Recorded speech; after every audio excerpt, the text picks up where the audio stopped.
ప్రార్థన చేసుకుందాం. మహాకృపయు కనికరము కలిగిన మా కన్న తండ్రి, ఘనమైన ఉన్నతమైన నీ నామమునకు స్తుతులు స్తోత్రములు చెల్లిస్తున్నాం. శాశ్వత ప్రేమ టీవీ కార్యక్రమం ద్వారా పరిశుద్ధ లేఖనములను ధ్యానించడానికి పూనుకుంటుండగా సహాయమును అనుగ్రహించండి.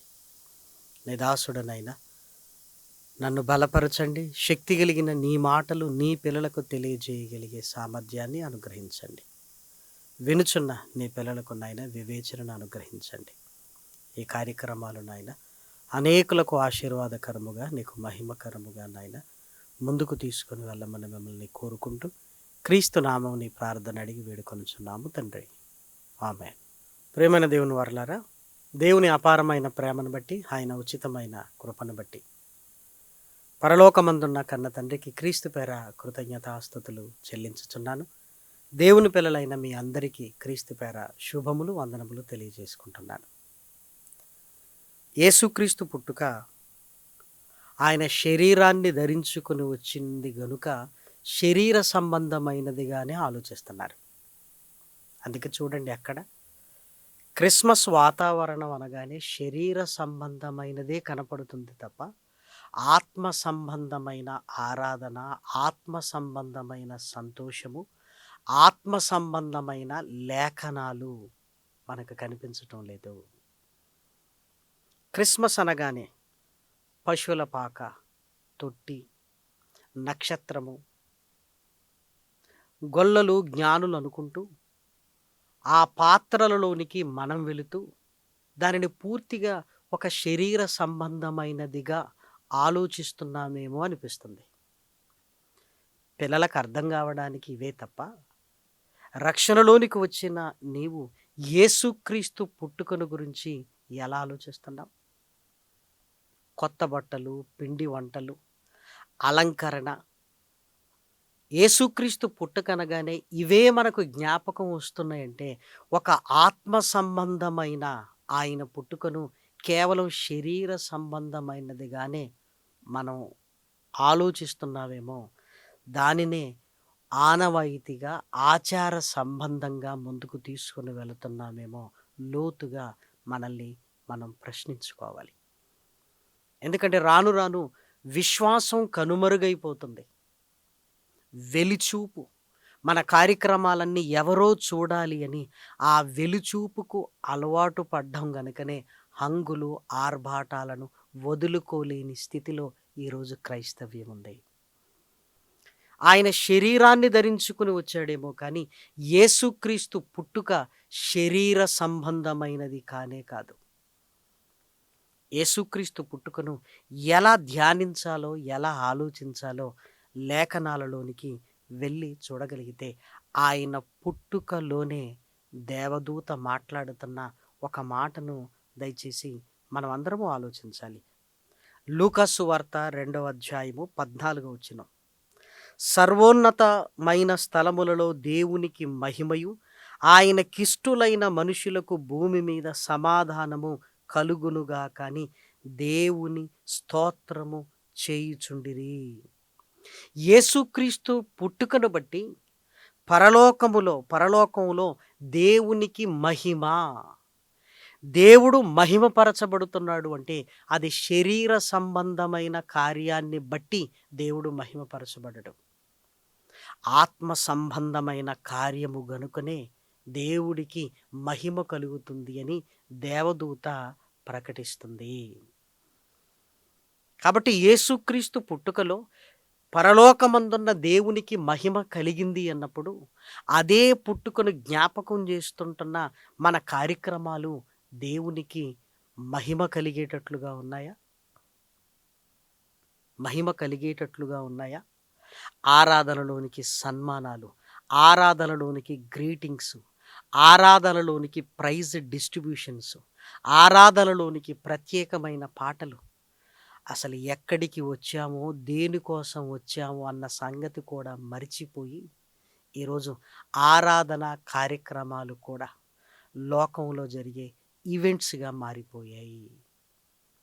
దయచేసి అలా చేయొద్దు ప్రియమైన దేవుని పిల్లలారా.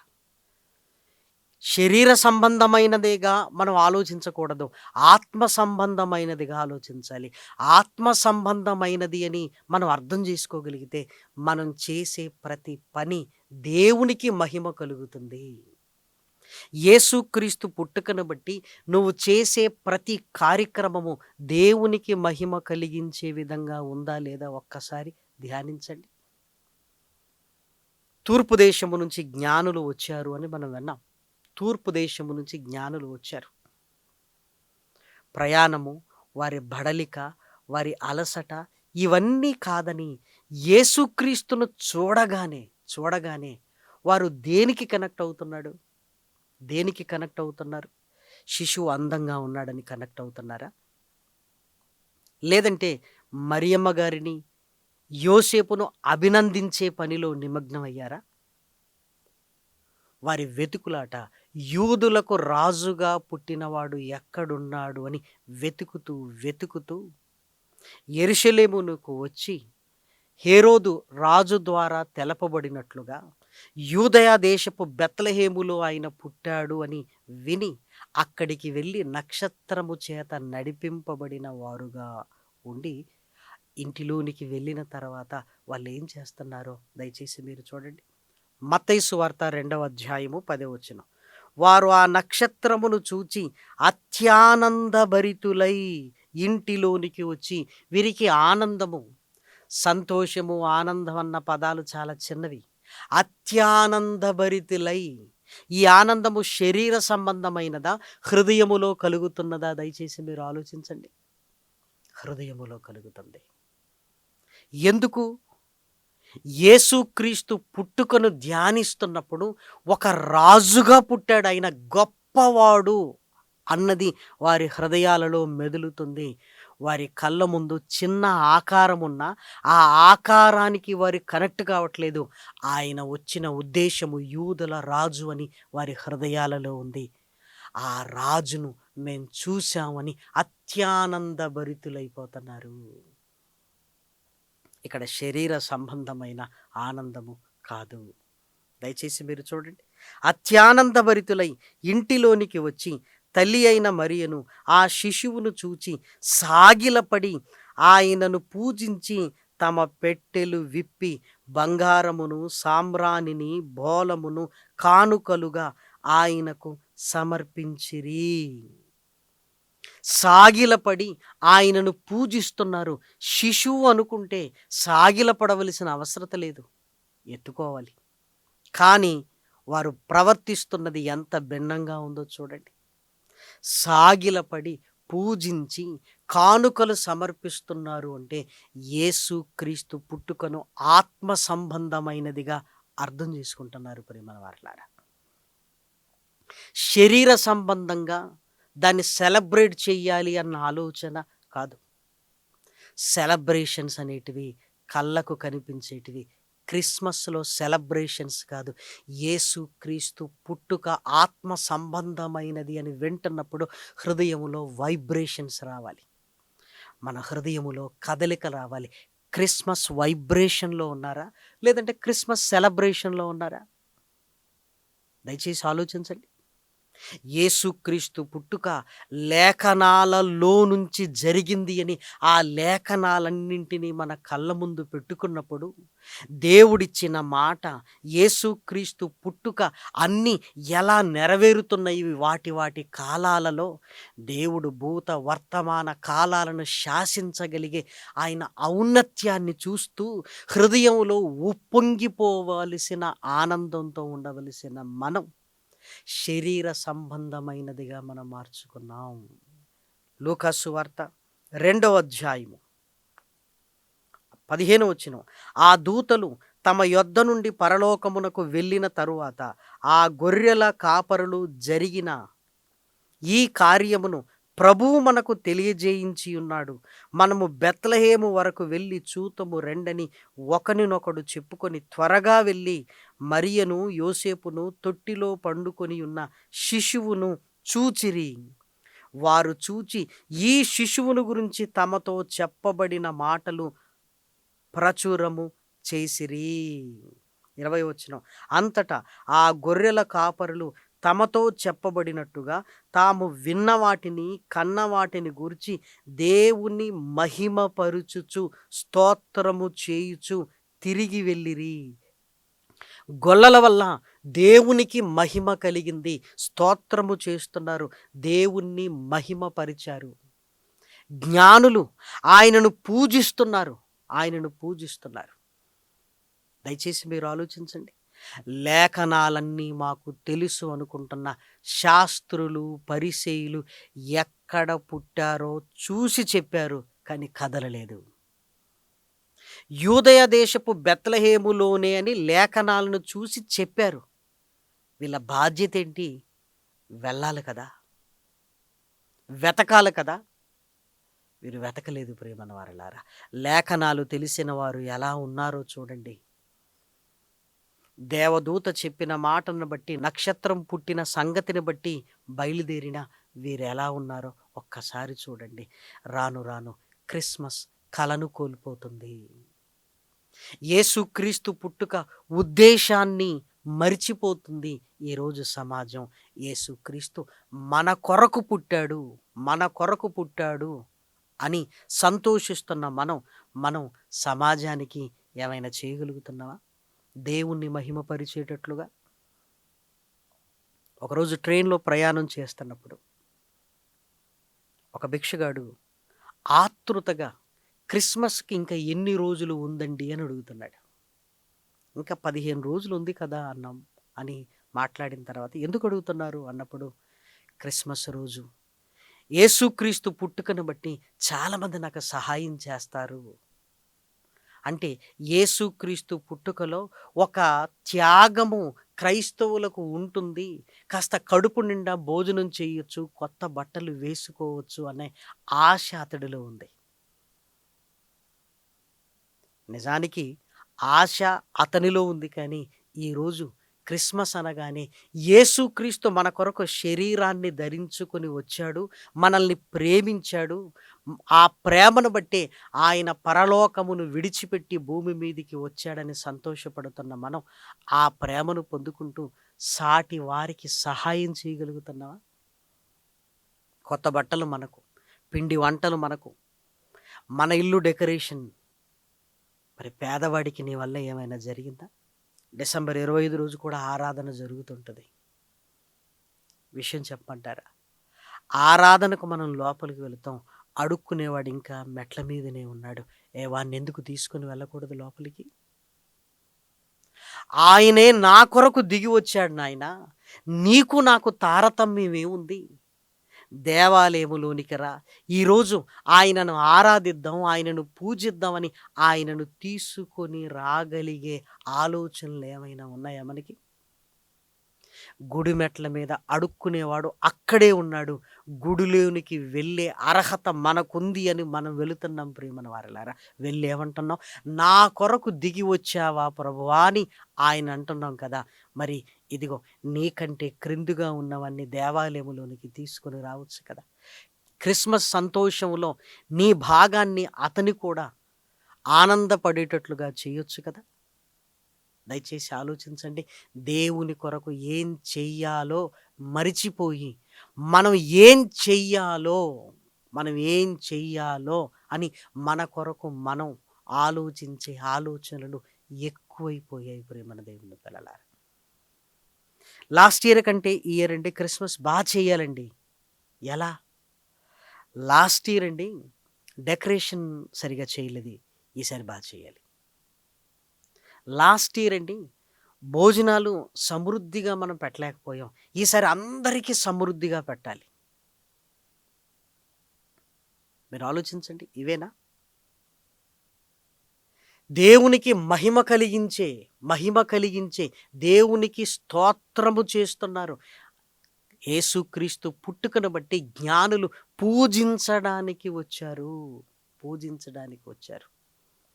మొట్టమొదటి క్రిస్మస్లో ఏది శరీర సంబంధమైనది మనకు కనిపించదు, కానీ ఆత్మ సంబంధముగా ఉన్న క్రిస్మస్ రాను రాను ఏమైపోయింది అంటే శరీర సంబంధమైనదిగా మారిపోయింది.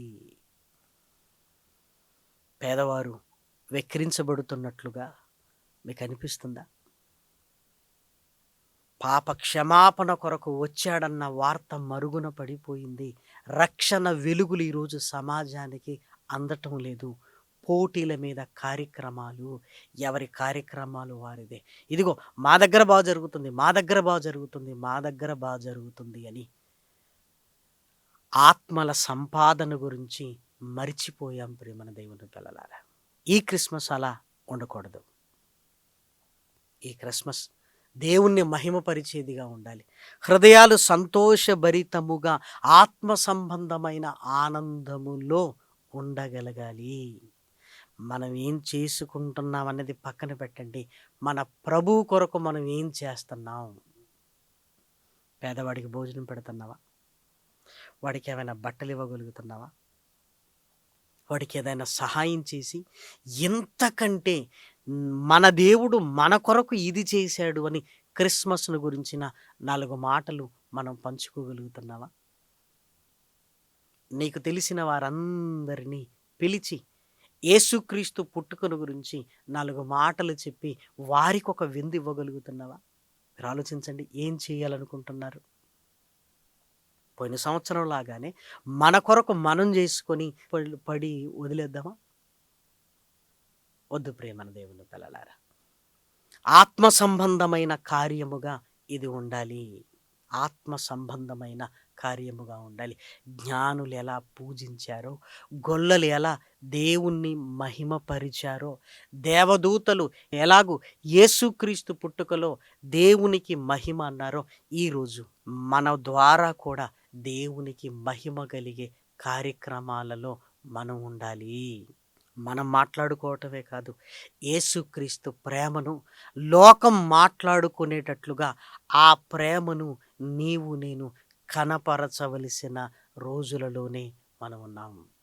మత్తయి గారు రాసిన సువార్త 5వ అధ్యాయము 16వ వచనం.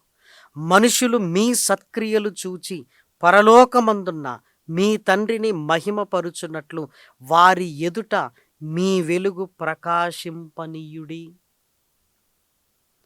వారి ఎదుట మీ వెలుగు ప్రకాశింపనీయుడి. యేసుక్రీస్తు వెలుగుగానే వచ్చాడు. ఆ వెలుగులోనికి నువ్వు వచ్చావు, నేను వచ్చాను. ఇప్పుడు ఆ వెలుగును ఏం చేయాలి? ఆ వెలుగును ప్రకాశింపనీయాలి. ఎందుకు? మనుష్యులు మన సత్క్రియలను చూచి దేవుణ్ణి మహిమపరచాలి. పరలోకమందున్న మీ తండ్రిని మహిమపరుచునట్లు అని వ్రాయబడింది. మీ వెలుగు వెలుగుగా ఆయన వచ్చి మనలో ఉన్నాడు. ఇప్పుడు మన వెలుగు అంటే అర్థం ఏంటో తెలుసా? వాక్య సంబంధమైన ఈ క్రియలను లోకము ముందు మనము జరిగిస్తూ దేవుని మహిమకు కారకులము కావాలి. 1వ అధ్యాయము 8వ వచనం. అతడు ఆ వెలుగై ఉండలేదు గాని ఆ వెలుగును గురించి సాక్ష్యమిచ్చుటకు అతడు వచ్చెను. నిజమైన వెలుగు ఉండెను, అది లోకములోనికి వచ్చుచు ప్రతి మనుష్యుని వెలిగించుచున్నది.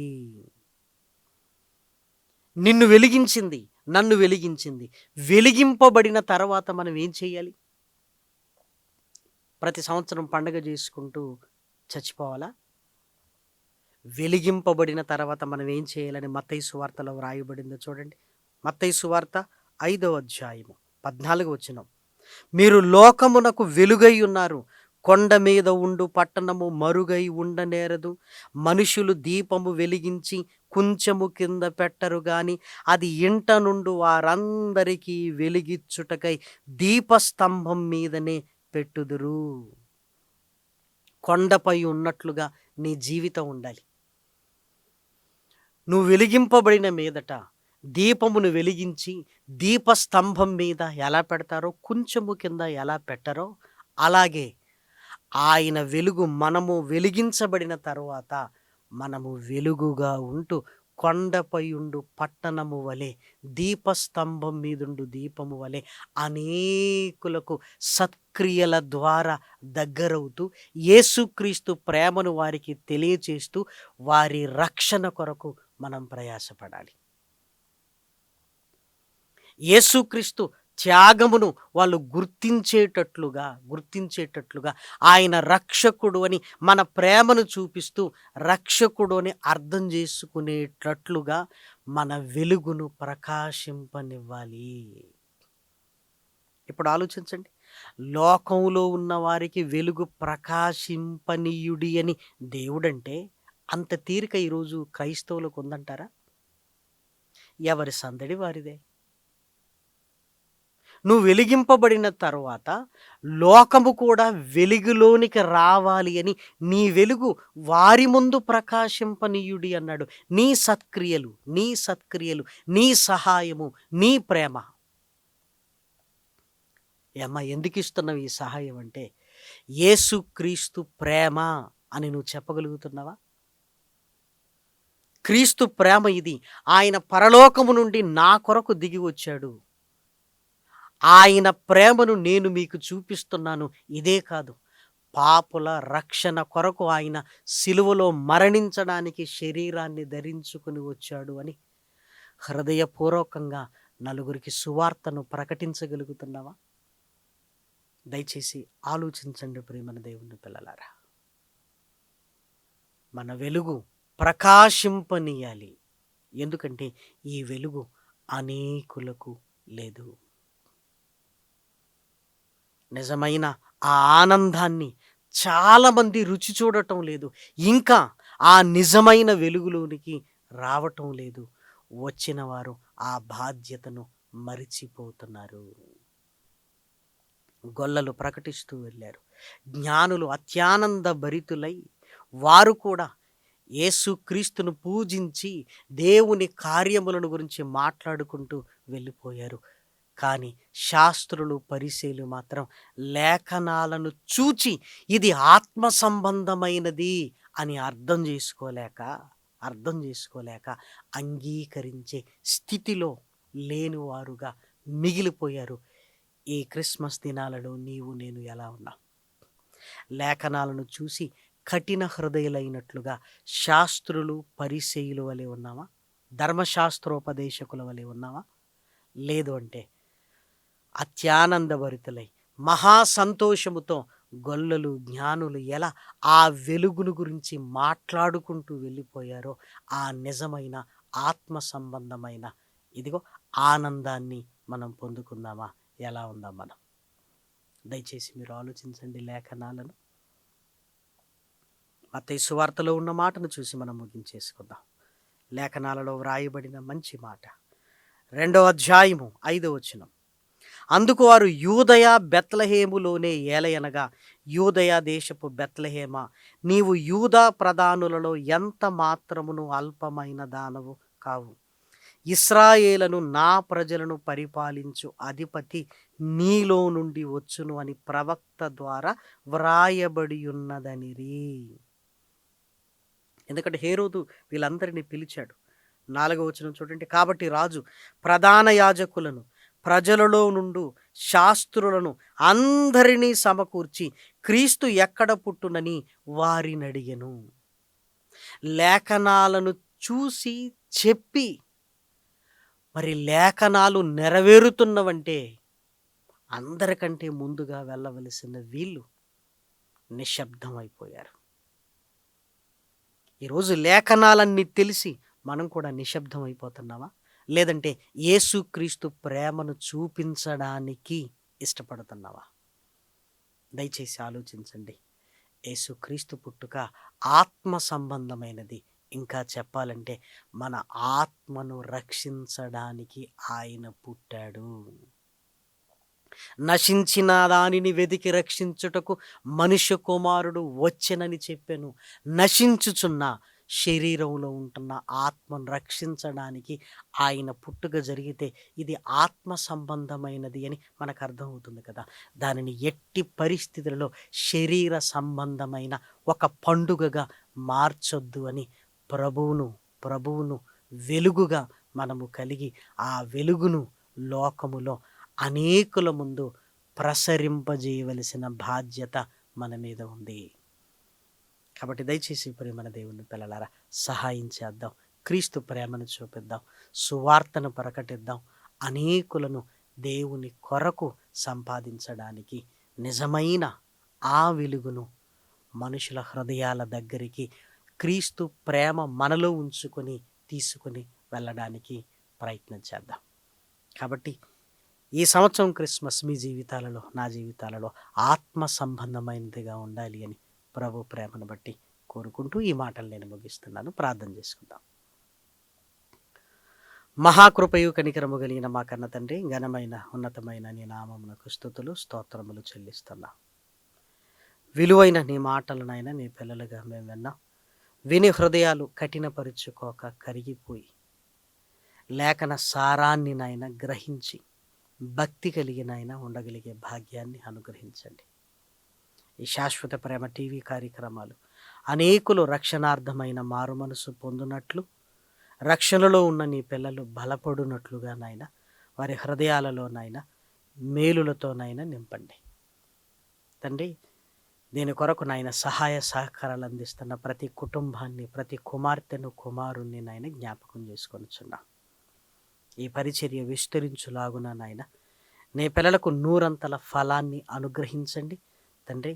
చేసిన సహాయము మీరు మరిచిపోవుటకు నాయన అన్యాయస్తులు కారు అని నాయన తండ్రి, నీ బిడ్డలకు తగిన కాలములోనైనా ప్రతిఫలాన్ని మీరు ఇవ్వగలిగిన సమర్థులు అని నాయన మిమ్మల్ని స్తుతిస్తున్నాం. అదేవిధంగా నాయన ప్రార్థనా సహాయాన్ని కోరిన నీ పిల్లల్ని జ్ఞాపకం చేసుకోండి తండ్రి. ఇదిగో నాయన ఈ క్రిస్మస్ దినాలలో కూడా నాయన బాధలలో వేదనలో నాయన ఉంటున్న నీ పిల్లలకు నాయన నీ వాక్యము ద్వారా నాయన ఊరడించండి. నీ వాక్యము ద్వారా నాయన నిలవబెట్టండి తండ్రి. దీర్ఘకాలపు వ్యాధులతో బాధపడుతున్న నీ పిల్లలకు నాయన తండ్రి నెమ్మదిని అనుగ్రహించండి. ప్రమాదాలలో గాయపడిన నీ పిల్లలకు స్వస్థతను అనుగ్రహించండి. అదేవిధంగా నాయన తండ్రి కుటుంబాలుగా నాయన నీ వైపుకు హృదయాలను తిప్పుకొని నాయన నిజమైన సంతోషంలో నీ పిల్లలందరినీ ఉంచమని మిమ్మల్ని బ్రతిమలాడుతూ ప్రాధేయపడుతూ క్రీస్తు నామం నీ ప్రార్థన అడిగి వేడుకొనుచున్నాము తండ్రి. ఆమేన్. పరమ తండ్రి అయిన దేవుని ప్రేమయు, కుమారుడైన యేసు క్రీస్తు కృపయు, పరిశుద్ధాత్మ యొక్క అన్యోన్యమైన సహవాసము సహాయము కూడి వచ్చిన మనందరికీ, దేవుని పిల్లలైన వారందరికీ సదాకాలము తోడై ఉండును గాక. ఆమేన్. అందరికీ వందనాలు. స్వార్థం లేనిది ప్రేమ, అన్నీ ఓర్చును ప్రేమ. గంగం లేనిది ప్రేమ, అపకారమునే మరచును ప్రేమ. ఉప్పొంగని గుణమే ప్రేమ, కోపం నిలుపదు ప్రేమ. అన్నీ తాడును ప్రేమ, మత్సరమే పడనిది ప్రేమ. దయనే చూపును ప్రేమ, గరికే చేచును ప్రేమ. సహనం చూపును ప్రేమ, వివేక్షణతో నిలుచును ప్రేమ.